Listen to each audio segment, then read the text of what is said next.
रानभाज्यांचा महोत्सव हा या ठिकाणी दरवर्षी राबवला जातात। त्याच्यामध्ये आपल्या जंगलामध्ये, आपल्या डोंगरामध्ये, आपल्या शेतामध्ये जे मूळ पूर्वीपासून पिकं येत होती, त्याच्यामध्ये कटुरले असतील किंवा वेगवेगळ्या भाज्या असतील, चिवळची भाजी असेल किंवा या ठिकाणी मुळं असेल, त्याच्यापासून होणारं चहद असेल, या सगळ्या गोष्टी ज्या आहेत जुन्या काळापासून ज्या ऑर्गॅनिक पद्धतीची शेतीची आपण वल्गना करतो ते सगळं ऑर्गॅनिक याच्यामधून मिळतं आणि त्याचंच आज एक या ठिकाणी कार्यक्रम या ठिकाणी राबवण्यात आलेला आहे। याच्यातून हीच कल्पना आहे की जास्तीत जास्त शेतकऱ्यांनी, जास्तीत जास्त लोकांनी कृत्रिम शेतीकडे वळावं। जुन्या काळातल्या ज्या पद्धतीच्या भाज्या होत्या, ज्या बिना फवारणीच्या होत्या, बिना मटेरियलच्या होत्या, त्या भाज्यांचं सेवन करावं जेणेकरून वेगळे आजार किंवा वेगवेगळ्या ज्या गोष्टी आहेत त्या कमी होतील। त्यामुळे कृषी खात्याने आणि इतर आमच्या संबंधित अधिकाऱ्यांनी लावलेलं हे प्रदर्शन आहे, त्याच्यामध्ये हजारो लोकांनी भाग घेतलेला आहे आणि मला तरी असं वाटतं ही काळाची गरज आहे। कृषी विभाग,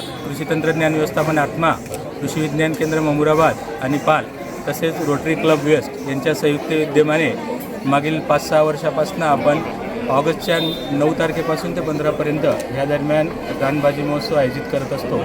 आज आपण रानभाजी महोत्सव आयोजित केलेला आहे। यामध्ये रानात पिकणाऱ्या निसर्गतः त्यांना कुठल्याही प्रकारचं विषारी केमिकलयुक्त नसलेलं आणि आरोग्यवर्धक असलेल्या अशा रानभाज्या मेवा हा जंगलातनं संकलन करून आज इथं आणलेला आहे। त्याचं औषधी गुणधर्म कळावं, तसेच आपल्या सेवनात, आहारात हा रानभाज्या जरूर याव्या याच्यासाठी हा जनजागृतीसाठी संयुक्त विद्यमाने आपण दरवर्षी आयोजित करत असतो।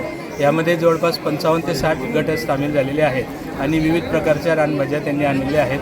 शहरी ग्राहकांसाठी रानभाज्यांची ओळख तसेच त्या रानभाज्यांची पाककृती कळावी याच्यासाठी हा महोत्सवाचं आयोजन असतो।